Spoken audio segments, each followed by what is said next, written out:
Hello లా ఎక్సలెన్స్కు స్వాగతం. నేను హర్ష మన్నవ. మనం ఈ వీడియోలో ఆప్షనల్, అందులో ఆంథ్రోపాలజీ ఆప్షనల్ పట్ల స్టూడెంట్స్ వ్యక్తపరుస్తున్న ఎన్నో సందేహాలు ఉన్నాయి. వాటి గురించి క్లుప్తంగా మనం డిస్కస్ చేద్దాం. ఒక స్టూడెంట్ ఈ సివిల్ సర్వీస్ ఎగ్జామ్లోకి వచ్చాక తీసుకునే మోస్ట్ ఇంపార్టెంట్ డెసిషన్ ఏంటి అంటే అది ఆప్షనల్ సెలెక్షన్. ఆప్షనల్ సెలెక్షన్ అనేది స్టూడెంట్స్ తీసుకునే one of the most important decision. ఈ డెసిషన్ మంచి డెసిషన్. ఈ డెసిషన్ సరైన డెసిషన్ అయితే అది ఆప్షనల్ వాళ్ళకి సక్సెస్ పట్ల ఎంతో పుష్ చేస్తుంది. ఒకవేళ ఈ డెసిషన్ కనుక రాంగ్ డెసిషన్ తీసుకుంటే అది మనల్ని వెనక్కి ఎంతో లాగుతుంది. సో ఆప్షనల్ సెలెక్షన్ అనేది చాలా చాలా ఇంపార్టెంట్ ఆస్పెక్ట్ మన ఎగ్జామినేషన్లోకి మనం వచ్చాక. ఎస్పెషలీ ఫ్రెషర్స్కి ఎన్నో సందేహాలు ఉంటాయి. మేము ఏ ఆప్షనల్ తీసుకోవాలి, ఎప్పుడు తీసుకోవాలి, పబ్లిక్ అడ్మినిస్ట్రేషన్ తీసుకోవాలా, ఆంథ్రోపాలజీ తీసుకోవాలా, మ్యాథమెటిక్స్ తీసుకోవాలా, మా బ్యాక్గ్రౌండ్ ఇంజనీరింగ్ చదివిన బ్యాక్గ్రౌండ్ సబ్జెక్ట్ తీసుకోవాలా, ఇట్లా ఎన్నో క్వశ్చన్స్ ఉంటాయి. కాబట్టి ఈ షార్ట్ వీడియోలో మనం ఆంథ్రోపాలజీ గురించి స్టూడెంట్స్ రైజ్ చేస్తున్న ఒక 5 క్వశ్చన్స్ని తీసుకొని వాటిని ఇక్కడ మనం డిస్కస్ చేద్దాం. ఈ 5 క్వశ్చన్స్ని మనం ఇక్కడ డిస్కస్ చేస్తూ చూద్దాం. ఈ 5 క్వశ్చన్స్ ఏమంటే, వాట్ ఈజ్ ఆంథ్రోపాలజీ? ఆంథ్రోపాలజీ అంటే ఏంటి? ఆంథ్రోపాలజీ ఒక మంచి ఆప్షనలా కాదా? ఆంథ్రోపాలజీ మనకి జిఎస్లో హెల్ప్ అవుతుందా లేదా? తర్వాత లా ఎక్సలెన్స్లోనే ఆంథ్రోపాలజీ ఎందుకు? లా ఎక్సలెన్స్లో ఉన్న స్పెషాలిటీ ఏంటి? తర్వాత ఈ కోర్స్ లా ఎక్సలెన్స్ ఆంథ్రోపాలజీ కోర్స్ స్ట్రక్చర్ ఏంటి? ఇవి మనకున్న మోస్ట్ ఇంపార్టెంట్ క్వశ్చన్స్. సో వీటిని మనం ఇవాళ హ్యాండిల్ చేద్దాం. ఈ 5 క్వశ్చన్స్ని ఇవాళ మనం ఈ షార్ట్ వీడియోలో ఎక్స్ప్లోర్ చేద్దాం. ఫస్ట్, ఆంథ్రోపాలజీ అంటే ఏంటి? ఆంథ్రో అంటే మ్యాన్, మనిషి. సో ఆంథ్రోపాలజీ ఏమిటంటే it is study of man. Anthropology మ్యాన్ని ఒక 360 డిగ్రీస్లో డీటెయిల్డ్గా చదివే డిసిప్లిన్నే ఆంథ్రోపాలజీ. ఈ 360 డిగ్రీ అనాలిసిస్లో 3 ఆస్పెక్ట్స్ ఉంటాయి. ఈ 360 డిగ్రీ అనాలిసిస్లో 3 ఆస్పెక్ట్స్ ఉంటాయి. ఏంటి ఆ 3 ఆస్పెక్ట్స్? 3 ఆస్పెక్ట్స్ ఉంటాయి ఈ 360 డిగ్రీ అనాలిసిస్లో. ఆ 3 ఆస్పెక్ట్స్ ఏంటంటే, ఫస్ట్ మ్యాన్ అనే మనిషి సమాజంలో బతుకుతారు. సమాజంలో మనం ఉండేటప్పుడు మన చుట్టూ కల్చర్ ఉంటుంది, నాగరికత. సో ఈ నాగరికత ఆర్ కల్చర్ అనేది ఏంటి? మనుషులకే ఎందుకు ఉంది కల్చర్, వేరే జంతువులకు లేనప్పుడు? ఈ క్వశ్చన్స్ని మనం ఫస్ట్ ఎక్స్ప్లోర్ చేస్తాం ఆంథ్రోపాలజీలో. కల్చర్ అంటే ఏమిటి? నాగరికత అంటే ఆ కాన్సెప్ట్ ఏంటి? ఈ నాగరికతని మనం ఎట్లా అనలైజ్ చేయాలి? అండ్ ఆంథ్రోపాలజీలో నాగరికత ఆర్ కల్చర్ని మనం marriage, family, kinship, economic system, political system, religion అనే ఈ 6 కోణాల్లో ఏ కల్చర్నైనా మనం ఎక్స్ప్లోర్ చేస్తాం, స్టడీ చేస్తాం. అండ్ ఇదంతా ఉండేది సోషియో కల్చరల్ ఆంథ్రోపాలజీలో మనం కల్చర్ని ఈ 6 కోణాల్లో నుంచి ఎగ్జామిన్ చేస్తాం. That is the focus of socio cultural anthropology అనమాట. నెక్స్ట్ వచ్చాక ఈ కల్చర్ని డీటెయిల్గా చదివాక నెక్స్ట్ క్వశ్చన్ ఏం అడుగుతారంటే ఆంథ్రోపాలజీలో ద సెకండ్ ఆస్పెక్ట్ ఏమంటే ఆంథ్రోపాలజీలో కల్చరల్ ఎవల్యూషన్ అనేది ఎట్లా అయింది? కల్చర్ ఇవాళ మనకి కాంప్లెక్స్ కల్చర్ ఉంది, మన కల్చర్ ఎంతో కాంప్లికేటెడ్. కానీ ఈ కాంప్లెక్స్ కల్చర్ ఒక్క రోజులో రాలేదు, అది నిదానంగా స్లోగా వచ్చింది. సో ఈ కల్చరల్ జర్నీ అనేది సెకండ్ ఆస్పెక్ట్. అండ్ ఈ కల్చరల్ జర్నీ కొన్ని 2-3 లక్షల సంవత్సరాలు బట్టి జరిగింది. సో రాతి యుగం, స్టోన్ ఏజ్లో మొదలైన మానవుడి జర్నీ ఇవాళ వరకు ఎట్లా అయింది అనేది మనం we will study in the second aspect, cultural evolutionలో. థర్డ్, ఇప్పుడు మనం కల్చర్ గురించి చదివాము, కల్చర్ ఎట్లా వచ్చిందో చదివాము. ఫస్ట్ కల్చర్ గురించి చదివేది ఆ డిసిప్లిన్ ఆఫ్ ఆంథ్రోపాలజీని మనం సోషల్ ఆంథ్రోపాలజీ అంటాము. సెకండ్, కల్చరల్ ఎవల్యూషన్ని చదివే డిసిప్లిన్ని మనం ఆర్కియాలజీ అంటాము. ఆర్కియాలజీ కల్చరల్ ఎవల్యూషన్ గురించి చదువుతుంది. ఈ 2 చదివాక మిగిలినది ఏంటి? మనిషిలో మానవుడి నాగరికత చదివాము, బట్ మానవుడి బయాలజీ, మ్యాన్ యొక్క బాడీ ఎట్లా వచ్చింది? మనము ఏప్స్ అంటే షింపాంజీ, అదర్ మంకీస్, వాటి నుంచి మనిషి ఎవాల్వ్ అయ్యాడు. కానీ వాటికంటే మనిషి ఎంతో సుపీరియర్గా ఉన్నాడు. సో ఎందుకు మనిషి సుపీరియర్గా ఉన్నాడు? మనిషి వాటికంటే సుపీరియర్గా ఉండటంలో జరిగిన బాడీలో జరిగిన చేంజెస్ ఏంటి? ఫర్ ఎగ్జాంపుల్, మ్యాన్ 2 కాళ్ళ మీద నుంచుంటారు, దాన్ని మనం బైపీడలిజం అంటాము. సో మనిషి ఎట్లా 4 లెగ్ ఆర్గానిజం నుంచి 2 లెగ్డ్ ఆర్గానిజంగా మనిషి ఎట్లా జర్నీ అయ్యాడు, అదొకటి. నెక్స్ట్ మనం చదివేది ఏంటంటే, ఈ 2 లెగ్డ్ అయ్యాక మనిషికి చాలా కాంప్లెక్స్ బ్రెయిన్ ఉంది. హ్యూమన్ బ్రెయిన్, మానవుడి మెదడు చాలా కాంప్లెక్స్ది. అందువల్లనే మ్యాన్ ఈజ్ కేపబుల్, మనిషికి లాంగ్వేజ్, థింకింగ్, కాగ్నిటివ్ ఇంటెలిజెన్స్, ఇట్లా ఎన్నో అడ్వాంటేజెస్, ఎన్నో బెనిఫిట్స్ ఉన్నాయి. సో ఈ కాంప్లెక్స్ బ్రెయిన్ ఎట్లా డెవలప్ అయింది, ఏ స్టేజెస్లో డెవలప్ అయింది, ఇట్లాంటి హ్యూమన్ ఎవల్యూషన్ అంటాము దీన్ని. సో హ్యూమన్ ఎవల్యూషన్ ఏంటంటే, ఒక ఏప్ ఆర్ మంకీ స్టేజ్ నుంచి మనిషి ఇవాళ కాంప్లెక్స్ బయోలాజికల్ ఆర్గానిజంగా ఎట్లా డెవలప్ అయ్యారు అనేది థర్డ్ ఆస్పెక్ట్. ఈ థర్డ్ ఆస్పెక్ట్ని మనం ఫిజికల్ ఆంథ్రోపాలజీలో చదువుతాం. సో ఆంథ్రోపాలజీ అంటే ఏంటి? 360 డిగ్రీ స్టడీ ఆఫ్ మ్యాన్. ఆ 360 డిగ్రీస్లో సోషో కల్చరల్ ఆంథ్రోపాలజీ ఉంది, ఆర్కియాలజీ ఉంది, ఫిజికల్ ఆంథ్రోపాలజీ కూడా ఉంది. ఈ 3 కలిపితే మనకు వచ్చే 360 డిగ్రీ వ్యూవే ఆంథ్రోపాలజీ. సరే, ఆంథ్రోపాలజీ గురించి చదివాము. ఇప్పుడు యూపీఎస్సీలో ఆంథ్రోపాలజీ ఎట్లా ఉంటుంది? యూపీఎస్సీలో ఆంథ్రోపాలజీ మనకి 2 పేపర్స్ ఉంటాయి, పేపర్ 1, పేపర్ 2. పేపర్ 1లో ఏముంటుందంటే, పేపర్ 1లో మనం చూస్తే పేపర్ 1లో 2 సెక్షన్స్ ఉంటాయి. ఫస్ట్ సెక్షన్లో ఈ కల్చరల్ సోషల్ ఆంథ్రోపాలజీ ఉంటుంది, సెకండ్ సెక్షన్లో ఫిజికల్ ఆంథ్రోపాలజీ ఉంటుంది. అలాగే పేపర్ 2లో కూడా 2 సెక్షన్లు ఉంటాయి, section A, section B. Section A వచ్చేసి ఇండియన్ ఆంథ్రోపాలజీ అంటాము. అంటే ఇండియాలో ఉండే కల్చర్స్ ఏంటి, ఇండియాలో ఉన్న రూరల్ కల్చర్స్ ఏంటి, ఇండియాలో కాస్ట్ సిస్టమ్, ఈ కుల వ్యవస్థ అనేది ఏంటి, అది ఎట్లా వచ్చింది, దాని నేచర్ ఏంటి, దాని ఫీచర్స్ ఏంటి, దాని ఫ్యూచర్ ఏంటి, ఇట్లాంటివన్నీ కూడా అనలైజ్ చేస్తాం. ఇవి కాకుండా ఇండియాలో దళిత్స్ ఫేస్ చేస్తున్న ప్రాబ్లమ్స్ ఏంటి, మైనారిటీస్ ఫేస్ చేస్తున్న ప్రాబ్లమ్స్ ఏంటి, ఇండియన్ కల్చర్ ఎట్లా మారుతుంది, ఇట్లాంటివన్నీ మనం ఇండియన్ ఆంథ్రోపాలజీలో చదువుతాం. అదయ్యాక సెక్షన్ బిలో ఏముంటుందంటే, పేపర్ 2లో ట్రైబల్స్ గురించి ఉంటుంది. ట్రైబల్స్ అంటే ఆదివాసులు. సో ఈ ఆదివాసుల నాగరికత ఎట్లాంటిది, వాళ్ళ నాగరికతలో ఉన్న ప్రత్యేకత ఏంటి, అది మనకన్నా ఎందుకు డిఫరెంట్గా ఉంది, అందులో ఉన్న ప్రత్యేకత ఏంటి, దాని నుంచి మనం నేర్చుకోవలసినది ఏముంది, వాళ్ళకి మనం ఇవ్వగలిగినది ఏముంది, తర్వాత మన రాజ్యాంగం కాన్స్టిట్యూషన్లో వాళ్ళ కొరకు ఉన్న ప్రొటెక్షన్స్ ఏంటి, సేఫ్ గార్డ్స్ ఏంటి, ఆ తర్వాత వాళ్ళకున్న ప్రాబ్లమ్స్. ఈ ఆదివాసులు మన భారతదేశంలోని అత్యంత వెనుకబడిన వర్గాలు. సో వాళ్ళకున్న ప్రత్యేకమైన ఆర్థిక, సామాజిక ప్రాబ్లమ్స్ ఏంటి, వాటిని మనం ఎట్లా హ్యాండిల్ చేయొచ్చు, అండ్ వాటి కొరకు గవర్నమెంట్ ఏం చేస్తున్నది, అండ్ రకరకాల acts like Panchayat Pisa act అంటాము, ఫారెస్ట్ రైట్స్ యాక్ట్ ఉంది, కాన్స్టిట్యూషన్లో 5th and 6th షెడ్యూల్స్ ఉన్నాయి. ఇట్లాంటి ఎన్నో మెజర్స్తో మనము ఈ ఆదివాసుల గురించి గవర్నమెంట్ ఏం చేస్తుంది, ఇదంతా సెక్షన్ బిలో ఉంటుంది.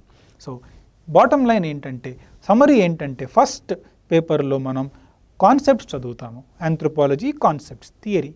సెకండ్ పేపర్లో మనము ఆంథ్రోపాలజీ ఇండియాలో ఉన్న ఇష్యూస్కి ఆంథ్రోపాలజీ కాన్సెప్ట్స్ని అప్లై చేసి ఎట్లా అర్థం చేసుకోగలము అనేది సెకండ్ పేపర్. ఈ 2 కలిపితే 2 పేపర్స్ ఆఫ్ ఆంథ్రోపాలజీ మనకు అవుతాయి. సో అది వాట్ ఈజ్ ఆంథ్రోపాలజీ అనే ఫస్ట్ క్వశ్చన్ మనం దీంతో అడ్రస్ చేసాం. నెక్స్ట్, ఆంథ్రోపాలజీ మంచి ఆప్షనల్, ఇదంతా సరే, ఇదంతా విన్నాము, ఓకే, ఇప్పుడు ఇది మంచి ఆప్షనలా కాదా, అది కదా మాకు కావాల్సింది అనుకుంటారు మీరు. సో ఆంథ్రోపాలజీ మంచి ఆప్షనలా కాదా అనేది మనం ఎట్లా కన్క్లూడ్ చేస్తాము? ఏదైనా మంచి ఆప్షనల్ అనేది ఏంటి, ఒక మంచి ఆప్షనల్ ఏదైతే అవుతుందో అక్కడ దానికి మంచి మార్క్స్ వచ్చేది మంచి ఆప్షనల్. స్టూడెంట్స్ ఇక్కడికి వచ్చింది మార్క్స్ కోసం, ఎగ్జామ్లో సక్సెస్ కోసం. సో మార్క్స్ అండ్ స్కోర్స్ ఇచ్చే సబ్జెక్టే మనం మంచి ఆప్షనల్ అనగలుగుతాము. ఈ పారామీటర్లో మనం చూస్తే ఆంథ్రోపాలజీ ఎట్లా ఉంది? ఫస్ట్, ఆంథ్రోపాలజీకి ఉన్న బెనిఫిట్స్ ఏంటి? ఆంథ్రోపాలజీ సిలబస్ చాలా సింపుల్, సిలబస్ చాలా లిమిటెడ్, క్వశ్చన్స్ చాలా వరకు రిపీట్ అవుతాయి, అండ్ మనం బాగా ప్రిపేర్ అయి వెళ్తే ఆ క్వశ్చన్స్కి బాగా రాయగలుగుతాము. కరెంట్ అఫైర్స్ తక్కువ, అండ్ 4 monthsలో పేపర్ మొత్తం చదవగలుగుతాము, 2 పేపర్స్ 4 monthsలో రాయగలుగుతాము. సో ఇవన్నిటి వల్ల ఆంథ్రోపాలజీ ఈజీ. ఇవే కాదు, ఆంథ్రోపాలజీకి మనకి రిలేటబిలిటీ ఎక్కువ. ఎందుకంటే మీరు చదివేది మీకు ఆల్రెడీ తెలిసిన విషయాల గురించే. ఫ్యామిలీ, మ్యారేజ్, రిలీజియన్ ఇవన్నీ మీకు తెలియదా చెప్పండి? మీకు ఆల్రెడీ తెలుసు. మీకు తెలిసిన వాటినే మీరు ఇంకొంచెం పద్ధతిగా, ఇంకొంచెం ఆర్గనైజ్డ్గా, కొన్ని ఎగ్జాంపుల్స్తో, కొన్ని టర్మినాలజీ వాడి రాస్తారు అంతే. దానివల్లనే ఆంథ్రోపాలజీ చాలా బెనిఫిషియల్గా అయింది. సో ఇది సింపుల్, లిమిటెడ్ సిలబస్, క్వశ్చన్స్ ఈజీగా ఉంటున్నాయి, సబ్జెక్ట్ చాలా ఇంట్రెస్టింగ్గా ఉంటుంది ఫస్ట్. దీనివల్ల ఆంథ్రోపాలజీకి సక్సెస్ రేట్ ఎక్కువ ఉంది ఈ మధ్య ఇయర్స్ మనం చూస్తే. అండ్ ఈ సక్సెస్ రేట్ ఎక్కువ ఉందని ఎట్లా చెప్పగలుగుతున్నాము? ఎందుకంటే ఆంథ్రోపాలజీ తీసుకొని చాలామంది టాపర్స్ చాలా మంచి మార్క్స్ తెచ్చుకుంటున్నారు. అండ్ ఈ టాపర్స్ అందరూ ఏ ఒక్క బ్యాక్గ్రౌండ్ నుంచో లేరు. ఆర్ట్స్ వాళ్ళు ఉన్నారు, ఇంజనీరింగ్ వాళ్ళు ఉన్నారు, మెడిసిన్ వాళ్ళు ఉన్నారు, ఇలా డిఫరెంట్ బ్యాక్గ్రౌండ్స్ నుంచి సక్సెస్ అవుతున్నారు ఆంథ్రోపాలజీతో. అందుకనే మనం ఆంథ్రోపాలజీని ఒక గుడ్ ఆప్షనల్గా చెప్తున్నాము. ఇవన్నీ కాక ఆంథ్రోపాలజీ ఎస్పెషల్లీ హైదరాబాద్లో తీసుకున్నట్టయితే ఆంథ్రోపాలజీకి ఇండియా మొత్తం మీద బెస్ట్ ఎకోసిస్టమ్, బెస్ట్ ఎన్వైర్న్మెంట్ ఆంథ్రోపాలజీకి హైదరాబాద్లోనే ఉంది. ఎలా ఉంది in terms of teachers, teaching quality కానీ, మెటీరియల్స్ కానీ, మనకి ఉండే పియర్ గ్రూప్, అదర్ కో స్టూడెంట్స్లో కానీ, టెస్ట్ సిరీస్లో కానీ, మెంటార్షిప్లో కానీ, అన్నిట్లోకి ఇండియాలోకే Hyderabad is the best for anthropology. ఇది మనం మిగతా ఆప్షనల్కి చెప్పలేం. ఢిల్లీలో ఇంకొంచెం బెటర్ ఎన్వైర్న్మెంట్ ఉండొచ్చు, కానీ ఆంథ్రోపాలజీకి ఉన్న ప్రత్యేకత ఏమిటంటే ఢిల్లీ నుంచి కూడా వచ్చి ఆంథ్రోపాలజీకి హైదరాబాద్లో ప్రిపేర్ అవుతారు. సో ఈ అన్ని రీజన్స్ మనం పరిశీలిస్తే మనకు వచ్చే కన్క్లూజన్ ఏమంటే anthropology is indeed a very good optional. ఎందుకంటే సిలబస్ ఈజీ, సక్సెస్ రేట్ బాగుంది, సిలబస్ సింపుల్, మంచి మెటీరియల్స్ ఉన్నాయి, మంచి గైడెన్స్ ఉంది, అండ్ యూపీఎస్సీలో కూడా ఎంతోమంది ఆంథ్రోపాలజీతో సక్సీడ్ అవుతున్నారు.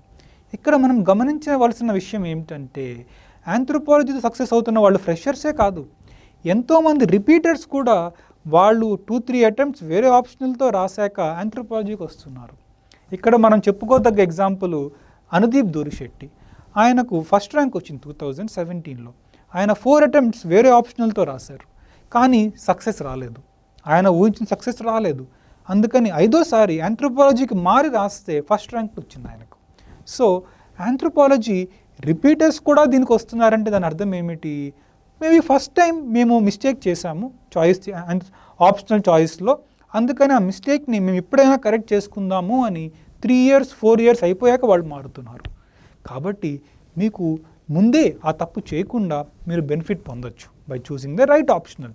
సో ఆంథ్రోపాలజీ మనం ఈ అన్ని యాంగిల్స్లో పరిశీలించినట్లయితే ఆంథ్రోపాలజీ అనేది ఒక ప్రత్యేకమైన ఆప్షనల్, ఒక రిలయబుల్ ఆప్షనల్గా మనకు కనబడుతుంది.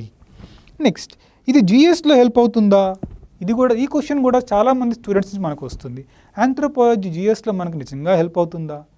అది ఎంతో వ్యాలిడ్ క్వశ్చనే కదా. జిఎస్లో హెల్ప్ అయితే మా శ్రమ తగ్గుతుంది అనుకుంటారు. తప్పకుండా హెల్ప్ అవుతుంది. ఆంథ్రోపాలజీకి హిస్టరీకి కనెక్షన్స్ ఉన్నాయి. సో ఆంథ్రోపాలజీ బాగా చదివినట్లయితే మీకు హిస్టరీ, ఎస్పెషల్లీ ఏన్షియంట్ ఇండియా చాలా ఈజీ అవుతుంది. తర్వాత ఆంథ్రోపాలజీ ఆప్షనల్ ఉన్న వాళ్ళకి జిఎస్ ఫస్ట్ పేపర్లో ఇండియన్ సొసైటీ అనే ఒక కాన్సెప్ట్ ఉంది. ఇండియన్ సొసైటీ ఎంతో ఈజీగా ఫీల్ అవుతారు. ఇన్ఫ్యాక్ట్ చెప్పాలంటే ఆంథ్రోపాలజీ ఆప్షనల్ వాళ్ళు ఇండియన్ సొసైటీ ప్రిపేరే కారు. వాళ్ళకి ఆంథ్రోపాలజీలో వచ్చిన నాలెడ్జ్తో వాళ్ళు సొసైటీ ఆన్సర్స్ రాయగలుగుతున్నారు. తర్వాత ఎస్ఎన్టీ పేపర్కి వస్తే ఫిజికల్ ఆంథ్రోపాలజీలో నేర్చుకునే కాన్సెప్ట్స్ వల్ల ఎస్ఎన్టీని కూడా ఆంథ్రోపాలజీ స్టూడెంట్స్ చాలా బాగా హ్యాండిల్ చేస్తున్నారు. అండ్ ఈ 3 పేపర్స్ పక్కన పెడితే ఎథిక్స్ అండ్ ఎస్సే, ఇక్కడ ఇవన్నీ మనకి మెమరీ బేస్డ్ పేపర్స్ కాదు, ఇది అనాలిసిస్ బేస్డ్ పేపర్. ఇక్కడ ఆంథ్రోపాలజీ స్టూడెంట్స్ ఉన్నవాళ్ళు ఈ 2 పేపర్లో కొత్త వ్యూ పాయింట్స్ రాయగలుగుతున్నారు. ఆంథ్రోపాలజీలో చదివే కల్చరల్ రీజన్స్, సోషల్ ఆస్పెక్ట్స్ వల్ల వాళ్ళకుండే అవగాహన, వీకర్ సెక్షన్స్ పట్ల వాళ్ళకుండే అవగాహన పట్ల వాళ్ళు ఫ్రెష్ పర్స్పెక్టివ్స్, ఎన్నో కొత్త కోణాలని తీసుకొచ్చి రాయగలుగుతున్నారు ఎస్ఎస్ ఎథిక్స్లో. సో ఇలా ఆంథ్రోపాలజీ మనకి అన్ని పేపర్స్లో కూడా ఎంతో హెల్ప్ చేస్తుంది. సో జిఎస్ మనకి సింపుల్ అవుతుంది. అండ్ ఇంకా మనం మెయిన్స్కి చేసే ఆన్సర్ రైటింగ్ ప్రాక్టీస్, మనం మెయిన్స్కి మన క్లాసెస్లో చేసే ఆన్సర్ రైటింగ్ ప్రాక్టీస్ వల్ల ఆంథ్రోపాలజీతో వచ్చే ఆన్సర్ రైటింగ్ ప్రాక్టీస్ మీకు మీ జిఎస్లో ఎంతో ఈజీగా, జిఎస్లో ఆన్సర్ రైటింగ్ స్టైల్ మీకు ఈజీగా వచ్చేస్తుంది. అక్కడ మీరు జస్ట్ కంటెంట్ గ్యాదర్ చేసుకోవాలంతే. కంటెంట్ వచ్చాక టెక్నిక్ ఆంథ్రోపాలజీతో వచ్చేస్తుంది. ఆ టెక్నిక్ వాడి మీరు మీ జిఎస్ కంటెంట్ యాడ్ చేసుకొని రాస్తే మీ ఆన్సర్స్ ఎంతో సుపీరియర్గా ఉంటాయి. నెక్స్ట్, లా ఎక్సలెన్స్ ఆంథ్రోపాలజీకి ఉండే ప్రత్యేకత ఏమిటి? ఇక్కడ లా ఎక్సలెన్స్లో నేను నా సబ్జెక్ట్ హౌ ఐ అప్రోచ్ చాలా డిఫరెంట్గా ఉంటుంది. నేను ఎట్లా అప్రోచ్ చేస్తానంటే, స్టూడెంట్స్ నా దృష్టిలో వాళ్ళు న్యాచురల్ లెర్నర్స్, లెర్నింగ్ పట్ల వాళ్ళకి న్యాచురల్ ఎబిలిటీ ఉంటుంది. కానీ తప్పుడు లెర్నింగ్ పద్ధతులకి, తప్పుడు లెర్నింగ్ మెథడ్స్కి ఎక్స్పోజ్ అవటంతో వాళ్ళకి లెర్నింగ్ పట్ల ఒక నెగిటివ్ ఫీలింగ్ వచ్చేసింది, ఒక వ్యతిరేకత వచ్చేసింది. మనం ఏం చేస్తామంటే స్టూడెంట్స్లో వాళ్ళలో క్యూరియాసిటీని ట్రిగ్గర్ చేయాలి.